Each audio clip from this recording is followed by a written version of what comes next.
e tive essa ideia e esse interesse, essa vontade de estar trazendo para os irmãos uma explicação melhor, mais delicada sobre cada dom espiritual. Bom, para isso nós vamos aqui primeiro fazer uso da palavra de Deus, né? Precisamos fazer uso da palavra de Deus. Ela é extremamente importante para nós. É dela que tiramos o nosso entendimento.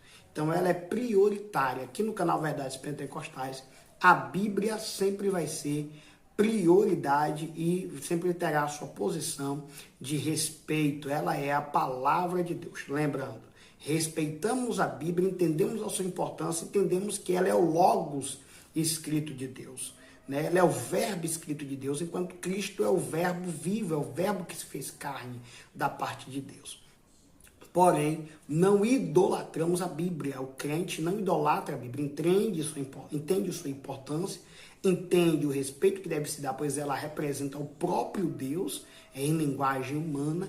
Porém, nós não a idolatramos, nós apenas adoramos o Deus Pai, Filho e Espírito Santo, Deus Trinium, tá bom?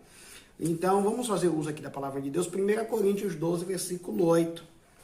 Porque a um pelo Espírito é dada a palavra da sabedoria, e ao outro pelo mesmo Espírito a palavra da ciência. Vejamos mais aqui ainda o versículo, vamos ler completo, 9 e 10.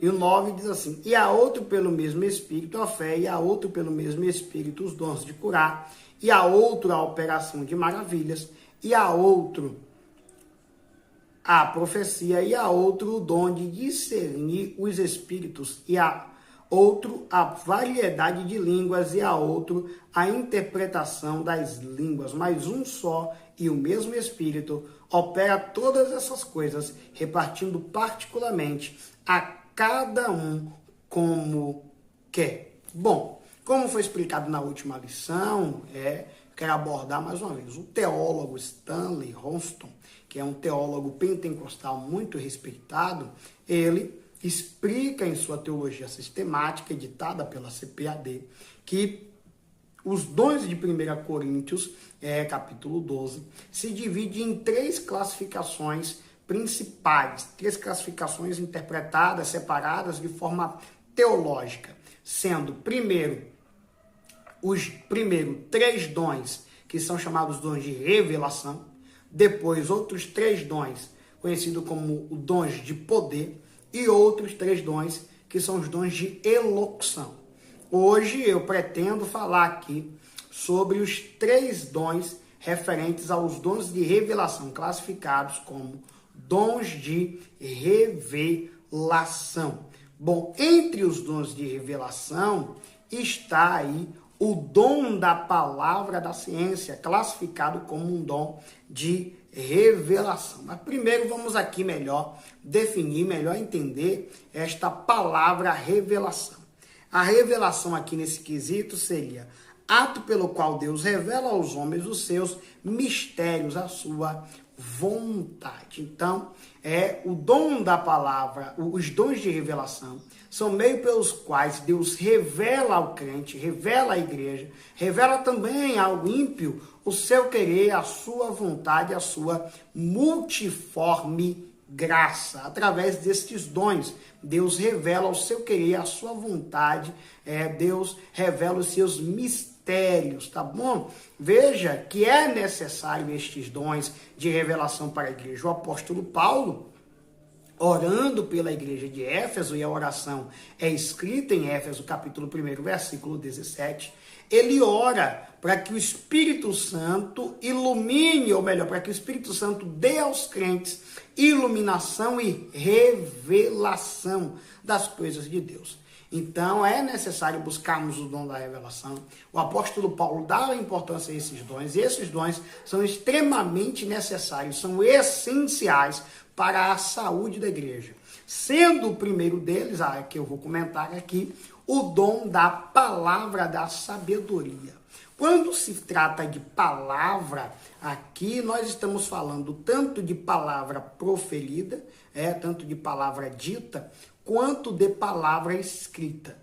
Este dom de palavra de sabedoria, segundo dicionários teológicos, fala do ato, da manifestação, do poder sobrenatural derramado sobre certos indivíduos para aconselhar ou se livrar de determinadas ocasiões.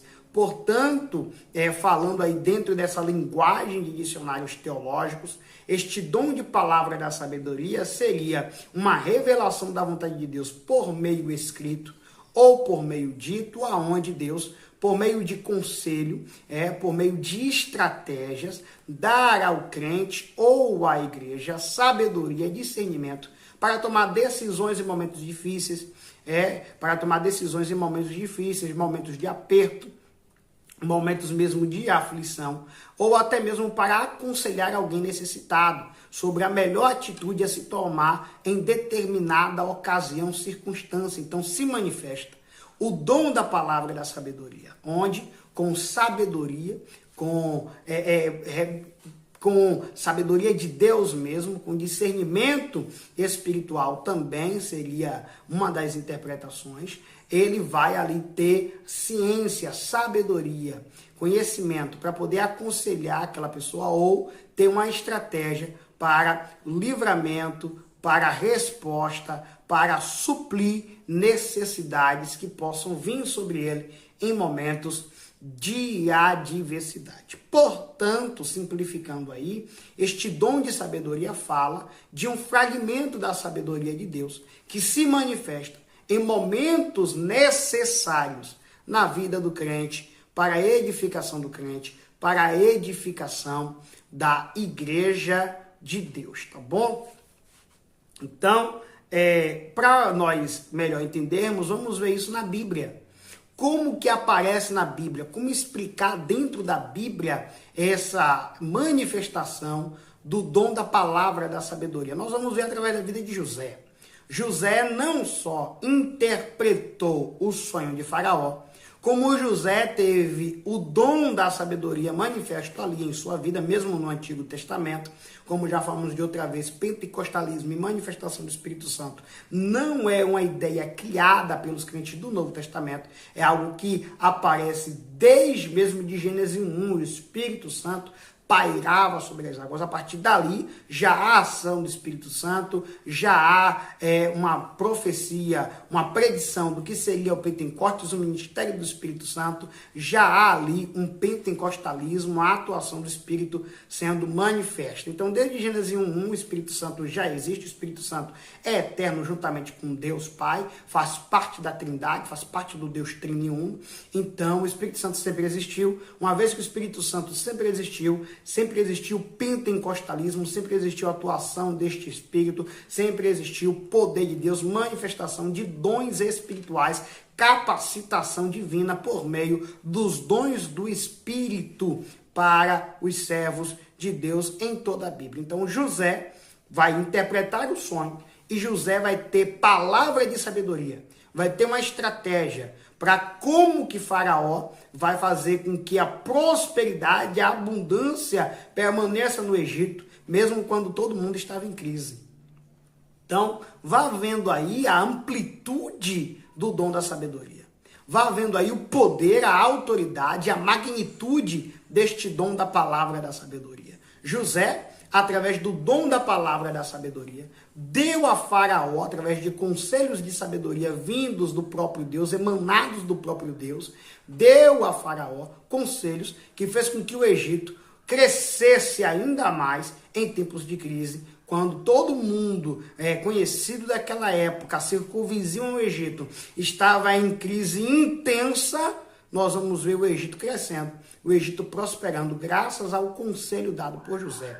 Ainda falando sobre o dom da palavra da sabedoria, vamos ver isso manifesto também na vida de Salomão. Salomão foi um homem que manifestou o dom da sabedoria na vida dele de forma poderosa. O Espírito deu o dom de sabedoria de forma gloriosa, grande. Nós vamos ver em 1 Reis, capítulo de número 3, a partir do versículo de número capítulo 3, a partir do versículo número 16, quando duas mulheres prostitutas moravam juntas e uma teve um filho, 3 dias depois, a outra também teve o filho, ambos meninos, e não havia ninguém na casa daquelas prostitutas, apenas elas duas, e uma delas deitou por cima do seu filho e matou. Deitou por cima do filho e matou o próprio filho.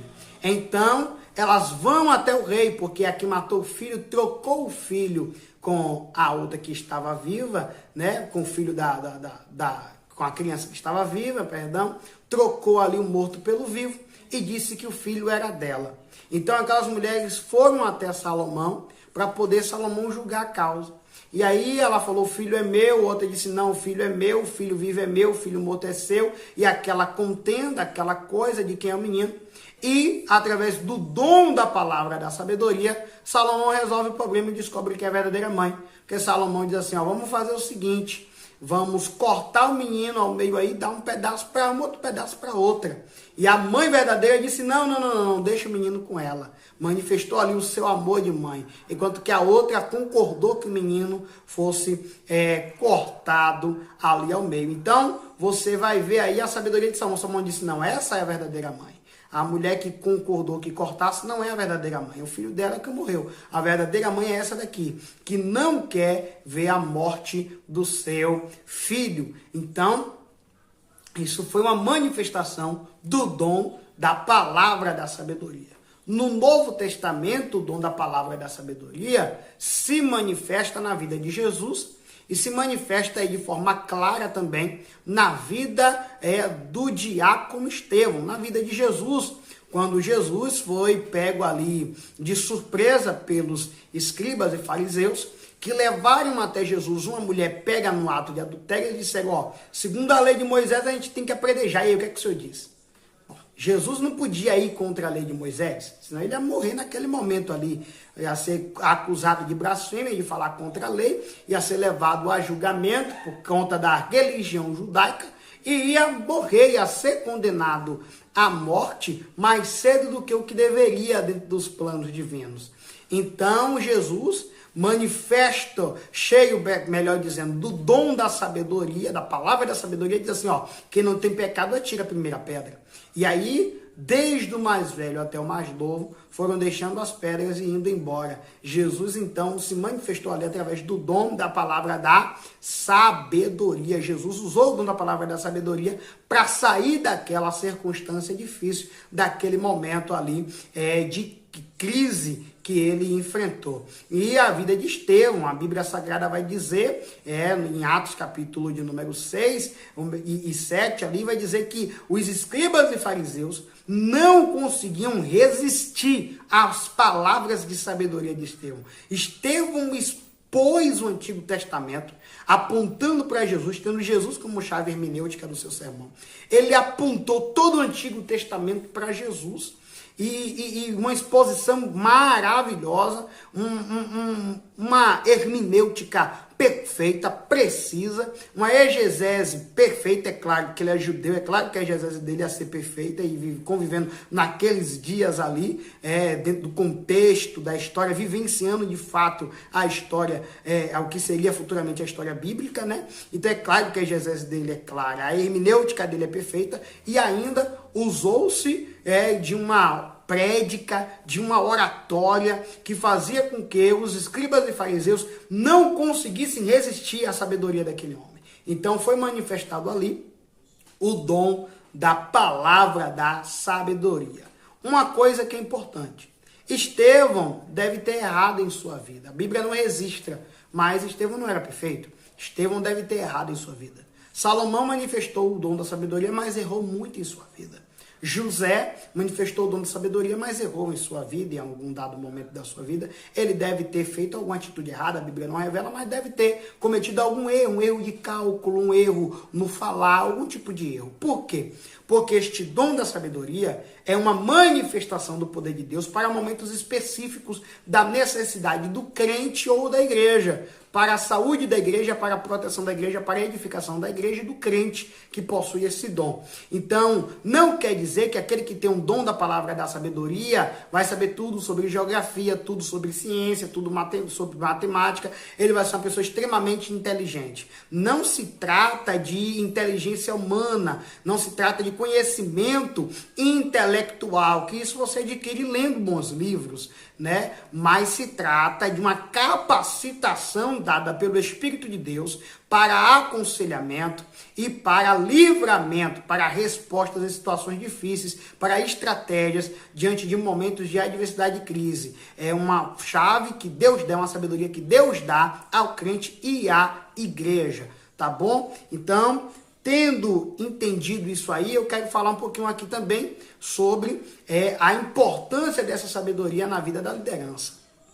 É essencial para o pastor, para quem exerce posição de liderança, o líder de um departamento, grupo de jovens, senhoras, senhores, crianças, casamento, missões, é necessário orar, buscar de Deus este dom da palavra da sabedoria. Você que lidar com pessoas, você que lidera, você certamente vai ter em algum dado momento que aconselhar. Você vai se deparar com algum momento de arroxo, de aperto ali, de adversidade na sua administração ministerial, onde você vai precisar da sabedoria de Deus.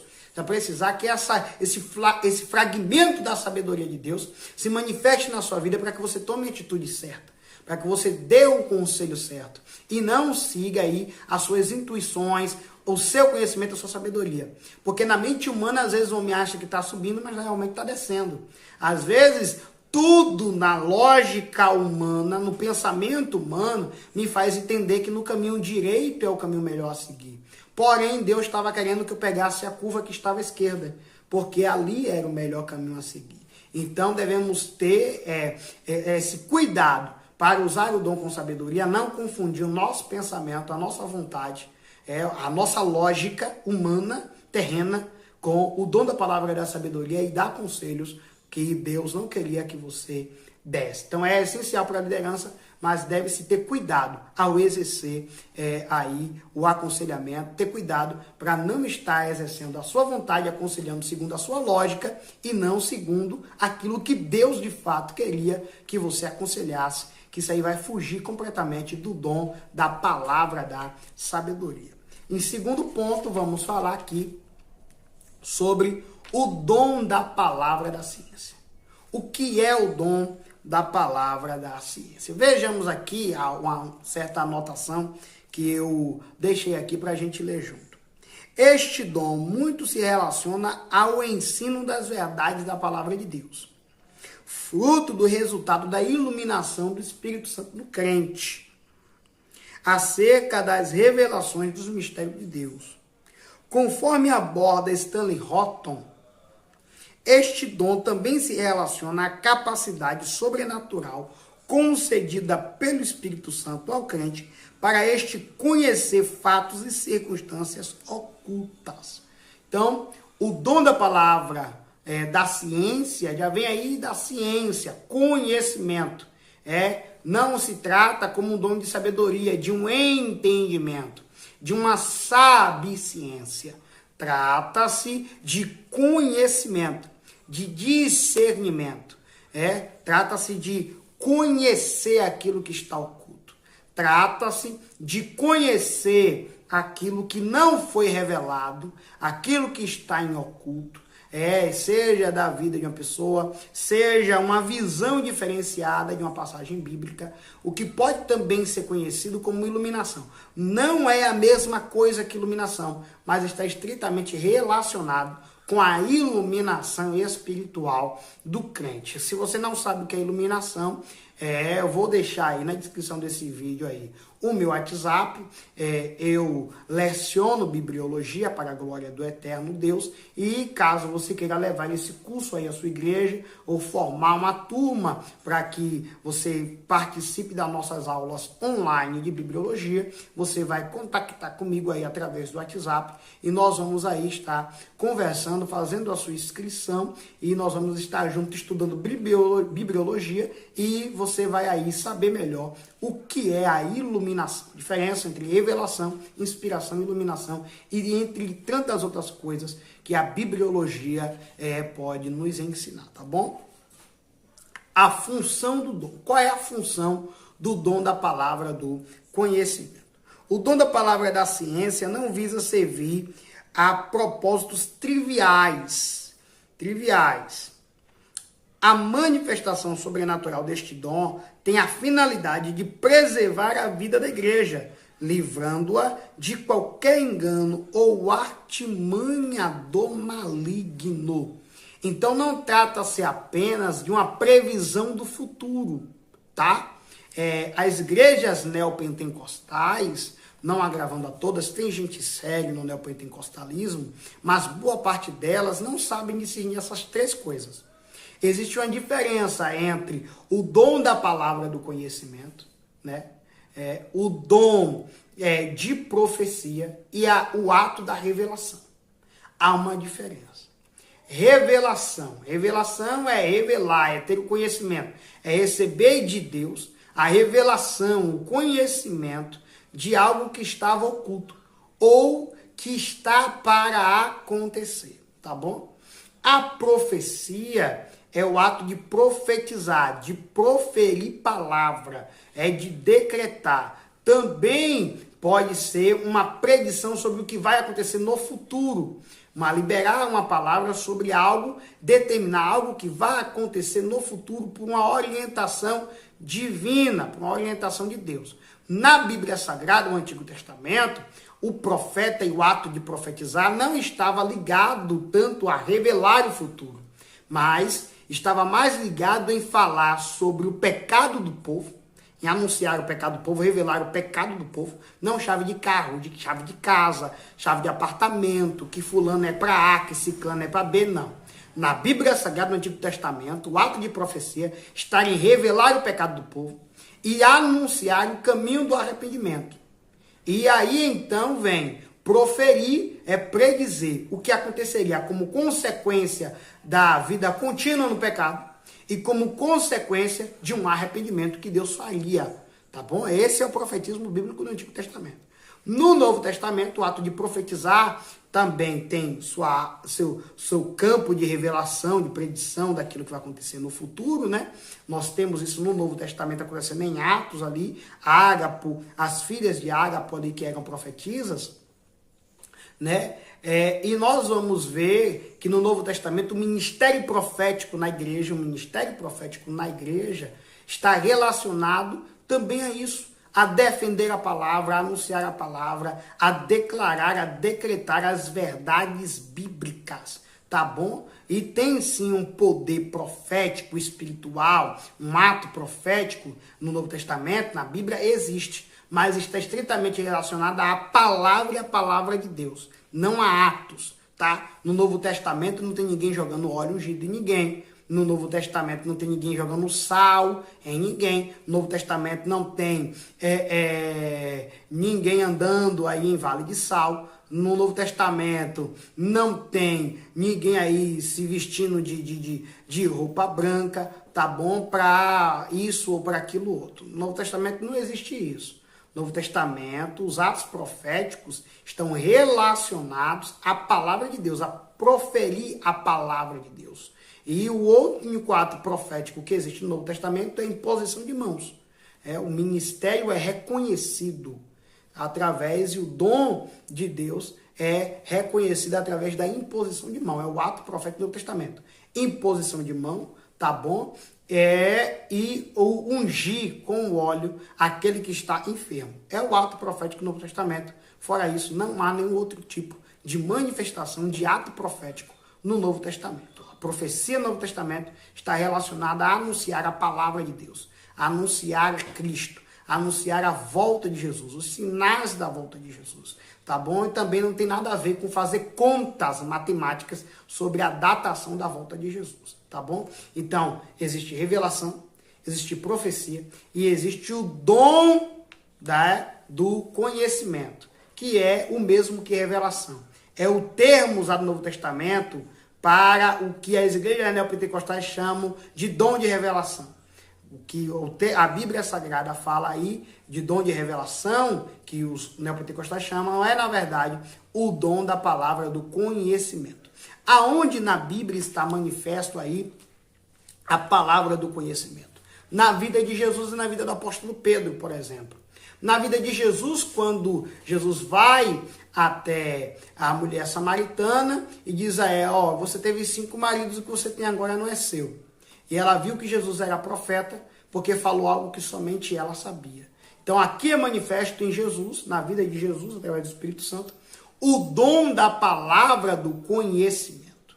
Tá bom? Quando isso acontece na vida de Pedro, quando Ananias e Safira mentiram em relação ao valor do terreno que eles tinham vendido, e o apóstolo Pedro ali teve discernimento espiritual, revelação, palavra do conhecimento, para poder saber que eles estavam mentindo ali para o Espírito Santo. Então essa é a manifestação do dom da palavra do conhecimento, é como a Bíblia chama, que é popularmente conhecido como o dom da revelação. Tá bom? Vamos lá. Terceiro aqui, para nós encerrarmos esse vídeo de hoje, terceiro ponto, discernimento dos espíritos. Vejamos aqui o que é aí o dom de discernimento dos espíritos. O dom de discernimento melhor dizendo, dos espíritos, é uma capacidade sobrenatural dada por Deus ao crente para discernir a origem e a natureza das manifestações espirituais. Pois, irmãos, biblicamente, existem 3 fontes de manifestação espiritual: Deus, Satanás e a própria mente humana, tá bom? Manifestações espirituais, né, na igreja pode acontecer através do fruto da mente humana, né? É o que na linguagem mais popular se diz, fulano profetizou na carne, falou em língua na carne, né? Orou na carne, seria isso, fruto da mente humana. Segundo, seria uma atuação demoníaca. Em terceiro, que é claro, é em primeiro lugar, uma atuação do próprio Deus. Então, o discernimento de espírito, a priori, vai ter essa função de me levar a discernir, a entender, a reconhecer quando a manifestação é fruto da carnalidade humana, da mente humana, quando aquela manifestação é fruto do Espírito Santo de Deus, quando aquela manifestação é fruto de demônios, de ação demoníaca, tá certo? Então vejamos aqui mais o que diz aqui o texto que nós estamos lendo. De acordo com o termo grego diacrisis, a palavra discernir significa julgar através de, distinguir. Ela denota o sentido de se penetrar da superfície, passar daquilo que é exterior, passar daquilo que é visível e contemplar o interior, o que se está por trás, o que se está no íntimo, o que se está no interior. Às vezes, eu inclusive vivenciei isso recentemente, eu fui pregar numa determinada igreja e tinha um rapaz lá, muito bem arrumado, né?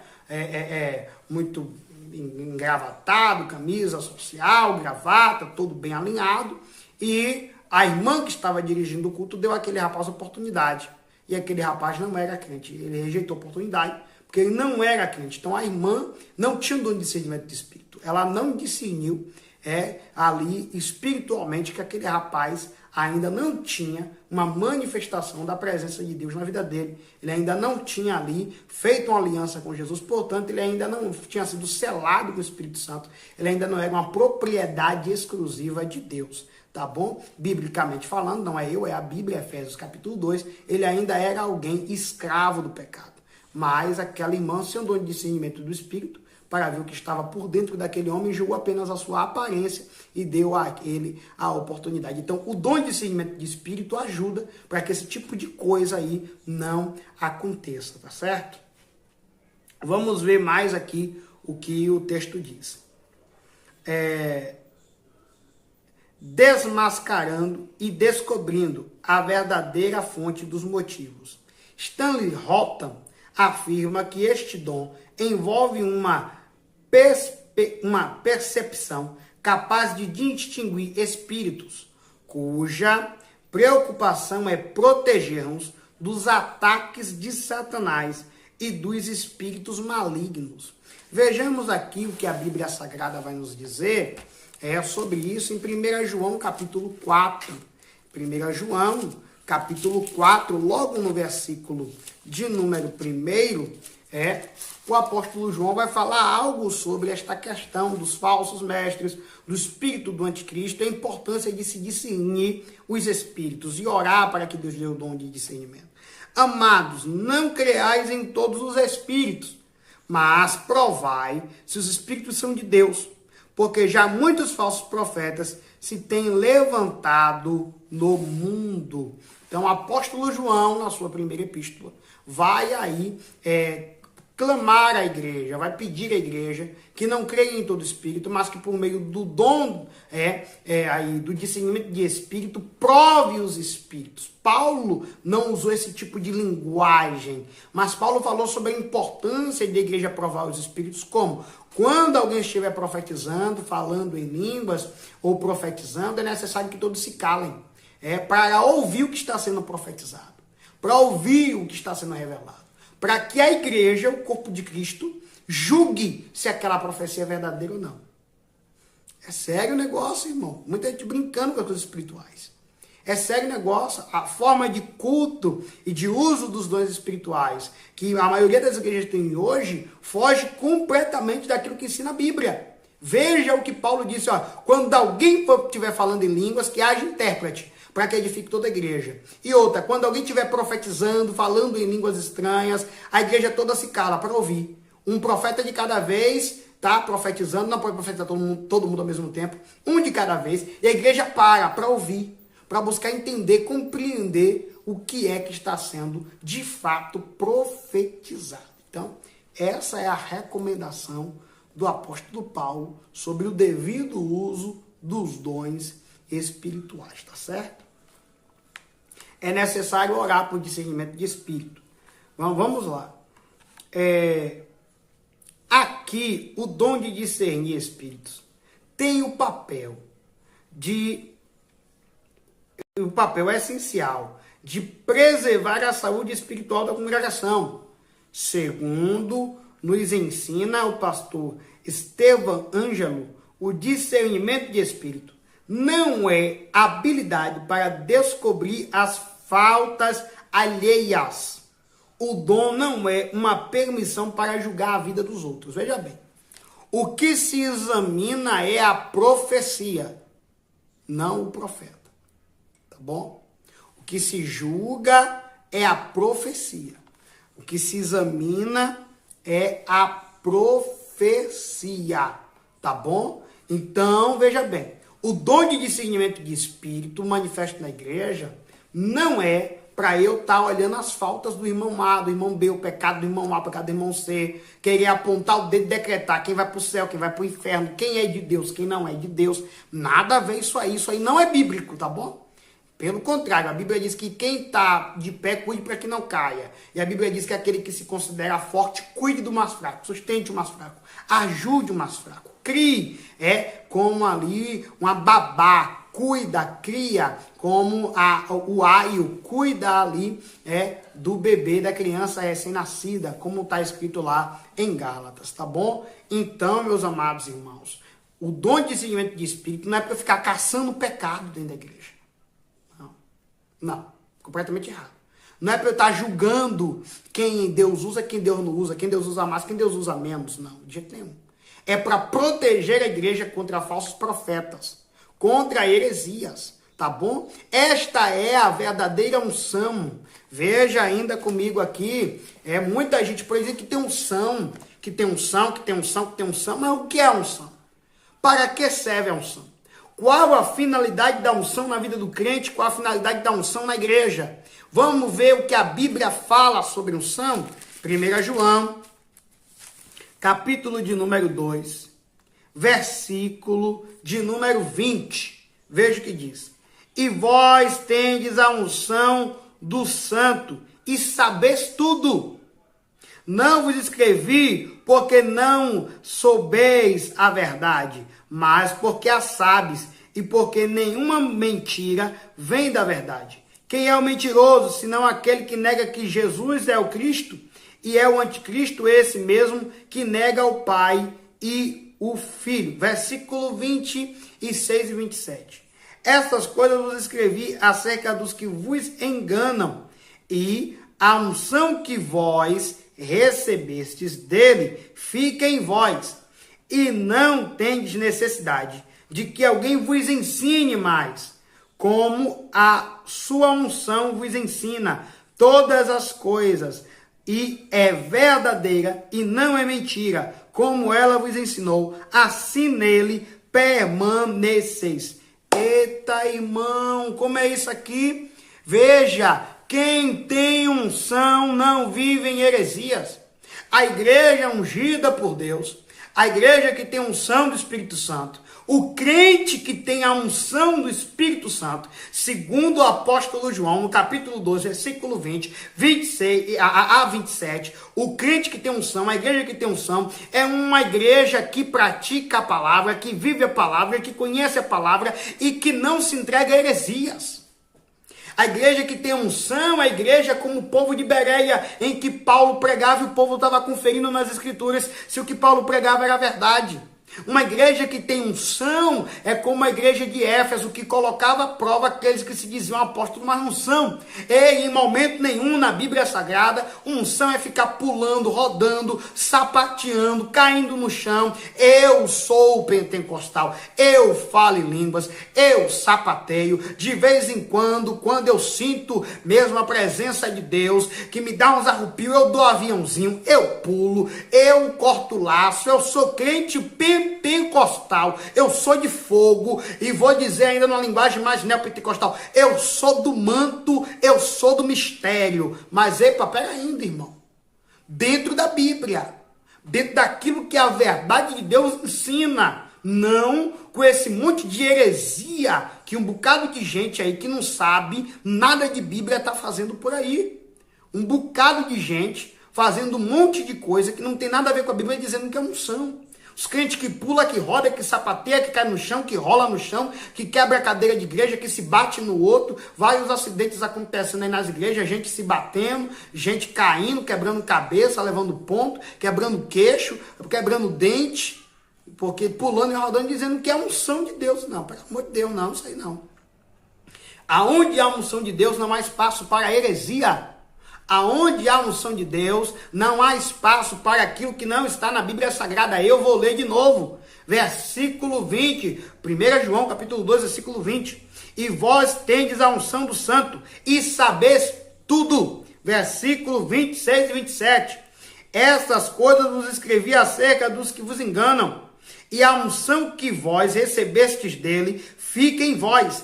E não tendes necessidade de que alguém vos ensine. Olha o que é que a unção faz.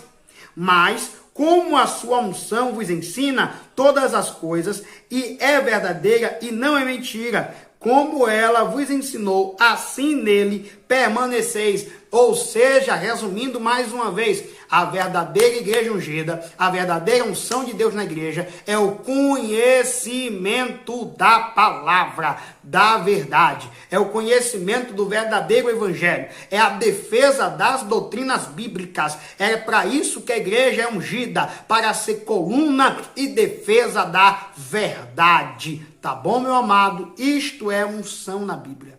Isto é ter o dom de discernimento do Espírito. Tá certo? Bom, uma amostra do que é o dom de discernimento de Espírito, da verdadeira utilidade do dom de discernimento de Espírito, está em Atos capítulo 16. Quando Paulo e Silas estão ali passando, indo fazer a obra de Deus, e uma certa jovem começa a elogiá-los. Eis ali, homens de Deus, olha lá, servos do Altíssimo. E o apóstolo Paulo, através do dom de discernimento, ele consegue discernir que aquela mulher tinha um espírito imundo de adivinhação e expulsa o espírito daquela mulher. Esta é a função, esta é a utilidade aí na prática, dentro de um relato bíblico, do dom de discernimento do Espírito. É para proteger a igreja contra heresias, é para proteger a igreja contra os ataques, as ciladas de Satanás. Portanto, hoje nesse vídeo, nós vamos ficar por aqui. Você que ainda não se inscreveu no canal, se inscreva, tá bom, no canal. Você aí que ainda não deixou o seu like, deixa aí o seu like aí como um sinal de agradecimento, tá bom? Você que queira comentar, deixa aí o seu comentário, tá? Para juntos nós interagirmos aí dentro do assunto. Falamos hoje aí sobre os dons de revelação. Dom da palavra da ciência, dom da palavra do conhecimento, também tido como o dom da revelação, e o dom de discernir os espíritos. Espero ter sido útil para você através desta aula. Que Deus abençoe a sua vida grandemente. Muito obrigado pela sua atenção, tá bom? Deus abençoe a todos mais uma vez. Obrigado por participar.